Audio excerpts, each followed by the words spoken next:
Good morning, students.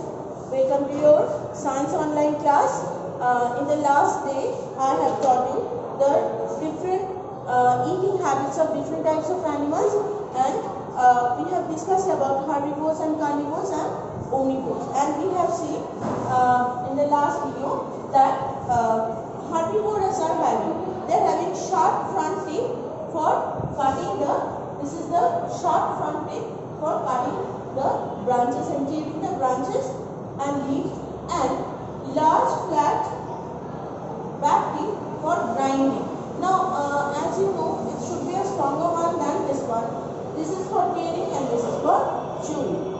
In the second phase, in different carnivorous animals, I have explained you that lions and tigers, they are having very sharp and pointed teeth, and for chewing the bones, they are having a very hard and flat and strong teeth. Finally, this one also I have explained that frogs and lizards, they are having a very sticky tongue, and with the help of a very sticky tongue, they used to take it out while they see their prey in front, and they used to put it inside with the help of this sticky tongue. And lastly, we have read about the omnivorous animals, those who eat green leafy vegetables as well as the flesh of other animals. Today, we are going to start with different methods of breathing. In order to stay alive, animals have to breathe continuously. We know if someone will, or an animal will not breathe, we will consider him as a dead one, isn't it? So, up to we stay alive, we have to breathe. Oxygen from the inhaled air is used to release the energy from food. So, the oxygen which we are inhaling inside is helping us to digest our food and to receive the energy from the food. Carbon dioxide is breathed out during exhalation. So, inhalation, we are inhaling the oxygen. We know in the process of photosynthesis, the plants used to release oxygen, and it is very helpful for us to breathe it, and that is how that is helping us. It is helping us to digest our food and to release energy from the food. And finally, the carbon dioxide again we are releasing out, by which the plants are making their food. Some animals breathe through lungs. Now, we are going to see the animals, those who used to breathe through lungs. Mammals, birds and reptiles breathe through their lungs. They have two lungs which are connected by a breathing tube called nostrils.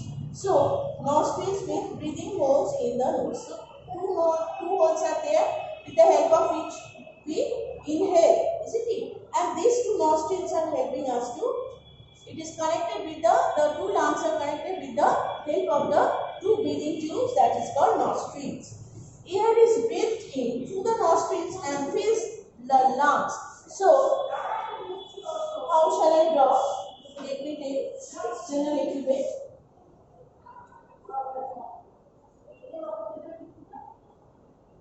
So, suppose this is a human being, and with the help of the nose,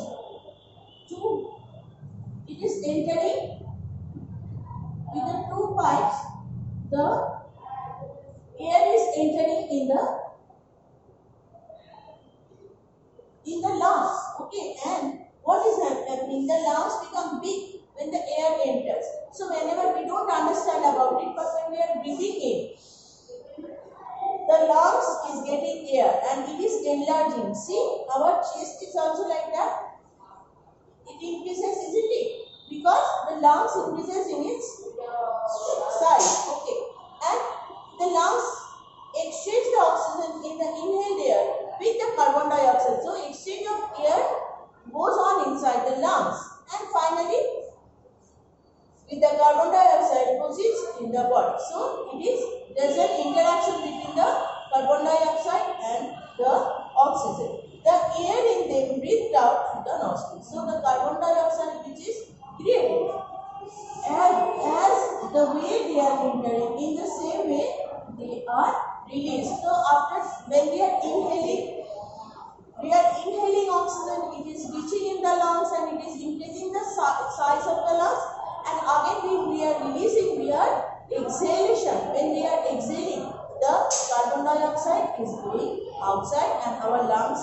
on again in the same size.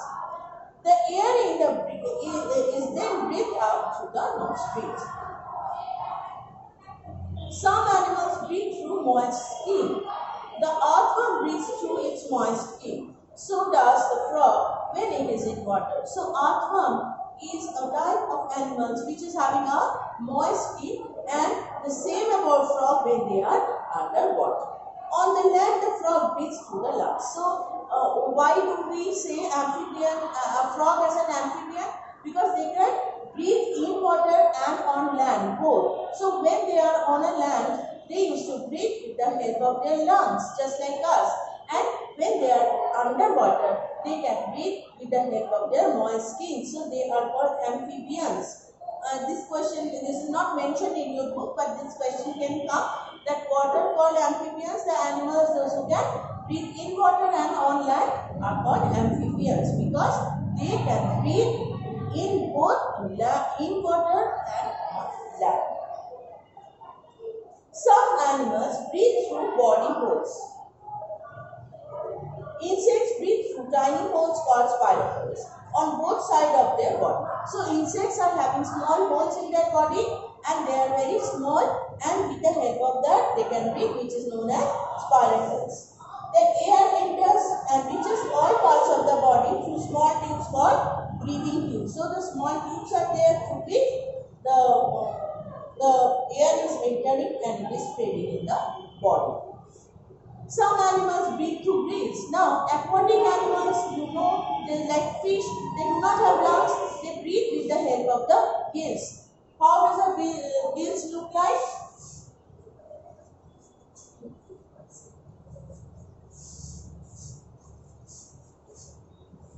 How does the gill looks like? See, like this, isn't it? On the head of the fish, there is a gill, and what happens with see?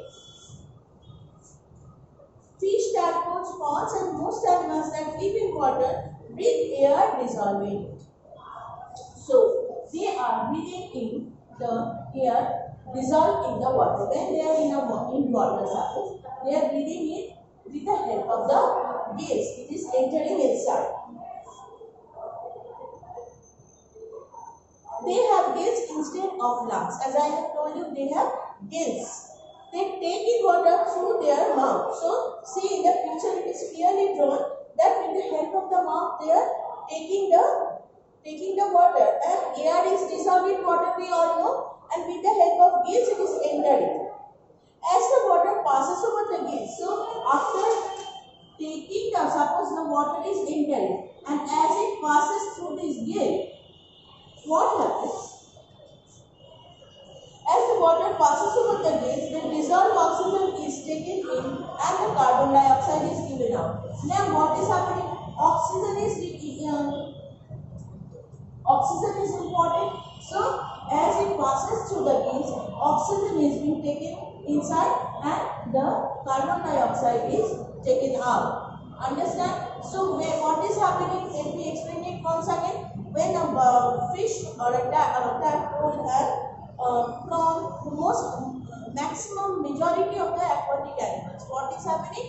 When they are breathing in, they are receiving it with their mouth, and when it is passing through the gill, this is a red in color. When your father will go to fish market, you tell him to request him to bring this fish along with the gill, and tell your mother to clean it after you see. What happens when water is entering? When it is passing through these red gills, the gill is helping the air, the oxygen to take in and to release out the carbon dioxide.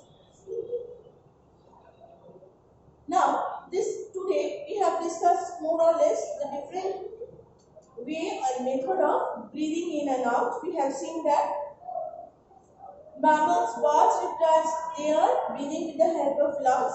Some animals, they are using their skin, and some are amphibians, those who can breathe in the water and out of water, on land as well. And some are using different body parts like spiracles, body holes, and like that. And animals, those who are aquatic animals especially, how they are breathing? They are using their gills to breathe in and out. The breathing process is all the same. They are inhaling the oxygen and exhalation is about carbon dioxide. It is more or less same, but the method is different. In the next class, we will do different methods of moving. Page number 45. Thank you.